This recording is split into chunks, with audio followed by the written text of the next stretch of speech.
you too much G8. Other four akaba sonko enkoma obibia sedane da munya ebre eji eja etie ensema yede ebesomo ewo too much GH eso mijidi ye pan se obia ebo ne ho eban ye COVID-19 ye da so ewo mu o enko ye entino ye noma ye de ebu akwam no moma ye nyina ye nhye ne so na ye ntimi enye na emfa embo ye ho eban emfiri eye yare ewe mu 2020 afiwe eye expose afi eye asofo afi eye difo afi eye evangelist fo afi eye akyerɛkyerɛ fo kyese eye obi afi ni kyese womo fanya midwuma ato womo ho so no the fivefold ministry no eye womo nyina afi because womo emfanya me adwuma na nyame akwan emfanya adwuma no womo tu nyina ededi ewo oman na ni nyina no ye de nyame ase say ye COVID-19 yi ba ye ena sa nyoma we nyina ekoso because enye bana ye de bana ye asori a just wo ye nko asori a ohun anka nyoma we nyina enya de say ye be wunu na ene de videos ababonten efa eye reverend opofo ehun enyoma wo ye enyoma wo ye nusuma se nyoma je say ekoso a ebusuafo ya ikese yakata so Ghana for na chese ko obi anim so yesto ne nsore ma etete ehonu ma wo mo ne no esum no eneden sa videos no ababa be piem ewo too much ye puno ano a chese ye ba be piem ama obi a ahwe na ansa ne ye bebobra eye video nim no ye nua ba mayi allegations bebre akọ ede etia no efa ye enkrofo a wonam ho like squad awowo also sorry and obi antimi try me and obi antimi nya me say one ampo no started so wo ba eye ministry nim no edi a wode ba ye ne asanteman bofo enti wode said ni ba ye no wode tu ne ho so obi ani ho no ma wo betimi no obi antimi no enko a wo bedi nkunim na se na ne o ma wo keke nyina no enye tu mi bi o enye ahodin bi enye wo bi a o like o wo ade bi a wo betimi abo ne ho ban se ni nyina ye eye nkrofo wo bo wo mo epa ena wodi etu ne ho na ebiem susu ne ba wo ku no eno susu etimi ebebepie mu ewo ho na abusua said de ye nkyere ho mama yenkotie ense no na enkomo bia ewom no yatoa eso ye wo ye no eno ano be ye reverend obofo no amaga na haso obabu odi pe bia meka wo ye sofo de wo wuru se kwa kwatu ya na so turu nse no kwa so ba no ye obofo wo zo obofo preach bi da wodi abrabo mu nsem kasa owi a na edmayefo ya omachiche ho anapa na mo ye sei okwa wo so de bekokọ na we kwagu de ma wuru se sa kwofo yi na mfrewurade obofo wanyo abruko ebeloko omo me bobo mu di nyina sa kwofo de mo mu so mu mfrewurade de sei asemu ba o so na asemu ba ya pebo otuo asore me kokot we kura na chezo mu nya asofo na kosofo a wo Jesus obi kan ho asembone Bible say enna mimi dinji ye betamo ye kan asembone afam ho na so mo bani je enna mimi dinji eti say ekeye ye kan ye ntro enna wo ye osofo papa enna obi say de wo ye boni akwagu e ka court na eko urade na ka wo jama ne say wo nyi wasemboma ba wo wudi hu say wo ye sofo papa na waduma wo ye mfre urade ntino asemba ya o se me court waseme kokọ na court nyamra na eka ho munyina asofo na moto amaye mu se me kokọ tro mo bedi dabu one by one e wo Ghana ha Kofia Wutawu CEO of Apple TV wo dia na mkwanso ba wo sa asofo boy na wo to na wo TV so a wo bra ne ma na wo wie na TV so a wo kan se murika kwasasa ni kire me no sa wo sesa wo dia na mkwanso ba every see in e wo Ghana ha say papa etina abranche wo kum ne ba asore na yeye ogwani ngatiye baduko bi nie obofo nie abruku nie omo miensa na ye o mabati baduko bi a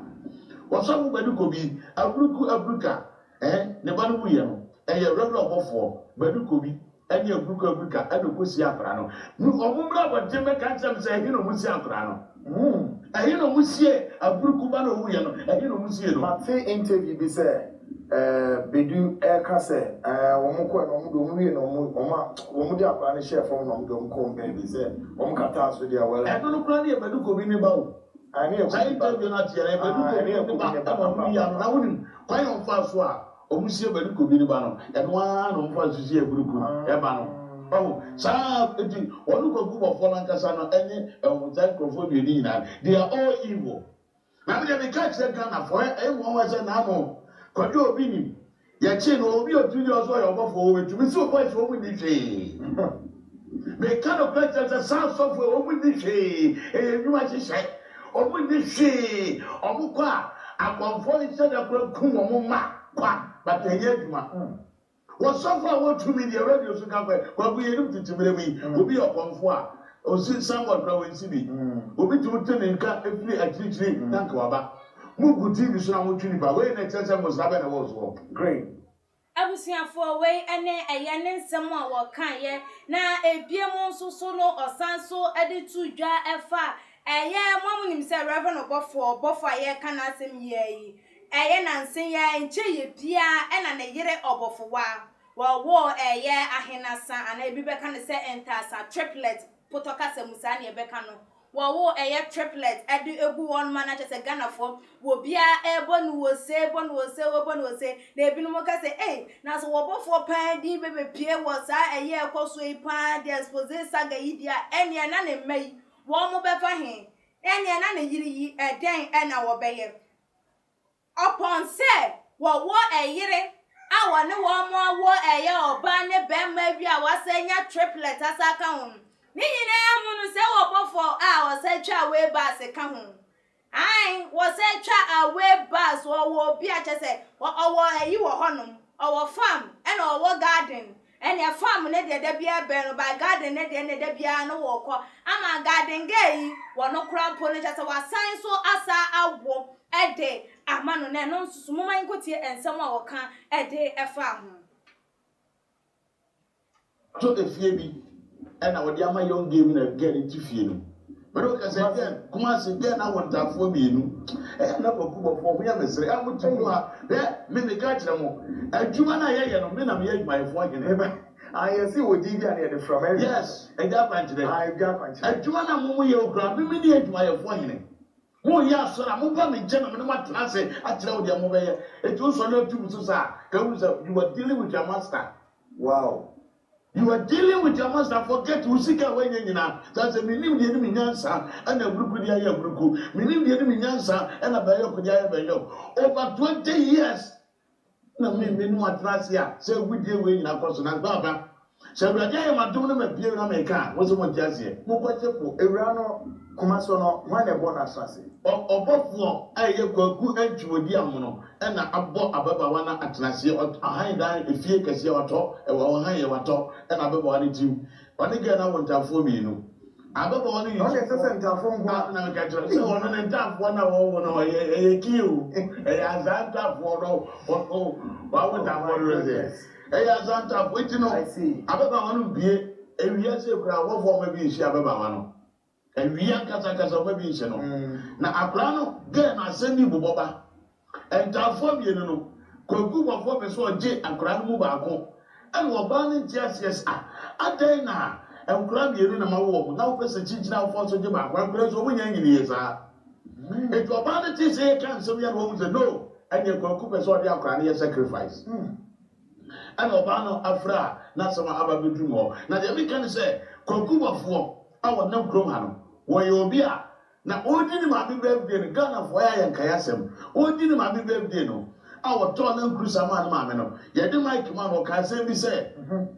what na se no hu say ne papa eja ne ma me ntem na ne papa so hu ntem e no hu say so hu ye so oja ne ma me o oja bo ne ma me so e na ne ma me na ehwe omu nyina na hu say ebusua mo so wansode a ene ye besibe yesi eti o ye na dwi say o de ne kombeto ho ama ebusua no ene ni sikaduro na waje no wapafo be ka je nimia na watam ne niwa eze kura na nyima dani ekura awowo ekura from amani abosa de ono omna me ka je ye nimia na wetu eto na ba TV so kura da ensem we nyina wo main ensem we nyina wo main nimia nkasa wokodani nimia na boa nimia no sibeti makotrawo kumase kura from be bia nimia no wadana na boa wo fisika ade makogu obofo wo fa nimia nanim kura ma TV so da nti se so metima ka so oyare ankasa wadana ne yare for no fisika de ma no hwe kwakuba for me so no mo yo they are criminals Obafo asọrọ wọ boy bi a your friend say Kofi na say wale ye kura obafo de go Dubai wale ge bu kana che sa boy no ne papa eni Kumasi killer ejo obafo no to no de enjoy ya ho sa no ohu ne ho say wo gangari afogu ni chen o matuma afogu ni chen o frɛ killer we obenya we na nka wo de me na say ye killer Kumasi killer ne ba eni Kofi a owo obafo a wono ene wo sisi ya obafo ne yire enua ene bo obafo twene e wa nsore wo eye family church no mo ye no a group of people and no matter they 20 badly and gini bantam sika see but they are not men of God and you be man no ye it me say so obi ti menka be yo abruka obofuo obi ni mo sam profu aso mu ndai na nya sore papa and you would ya so na ye papa everything na me frɛ say for way ene eye ensem a wasan so eka ede efa eye reverend obofo na che say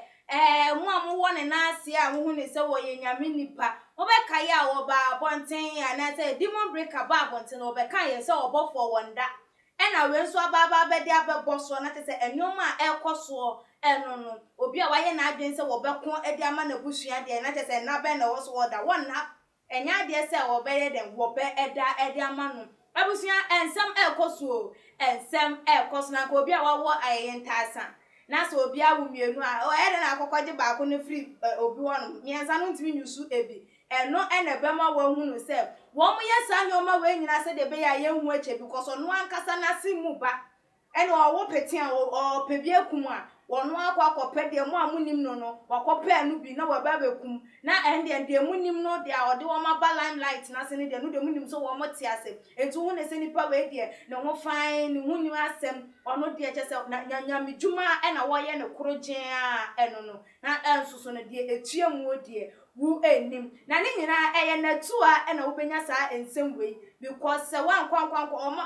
amfa da si show amba anase Canada Japan sorry hunu se eye de asofo binum eye no wo se woda wo mo eto adi ede kire wiase afa na nyina anka Ghana ye nyina ye te hanom ye de we de oye sofo we ye nyame nipa eye de touch not my anointing and do my prophet no harm eno na ye kan sana eno anu no wo mo ede sa na wo mo edi eye omanfo ene eye timamufo ebone enti abusuafo we ene eye obofo enso apawa ebebeto abonten eno na se de di kan eba ya ye de bra mo sanso na na che se de eba eche no wo se eno so ye de ebebeso mo enti no memma wonya wa adwen krampo se eye too much gh on subscribe so wonua bi a wonya ya na wonim channel ya recommend too much gh efoma wonua no na wono so ba bia wo bia no won subscribe na wo mia bell no so de upload video be wetimi nya notification na ebia mo so wa follow ye wo ye Instagram page so @tumagh_ na adwentwe bia wo no ye de ye nsem be bia ye gese futu ye adwentwo ye nsembu so wudi egu akwamu a se de wadwentwe wana se de wo pe anu ye no ye so ya friend penifo atena se na wo so won nsem no ye de ato apono so na yetimi acheche ensemu ede amaw enti no monye na mofamo de entu edwa emaye na yensusu ye bekenkan ede amam me de dwumade ho chia me midin ene akua sikapa desene ye besane hia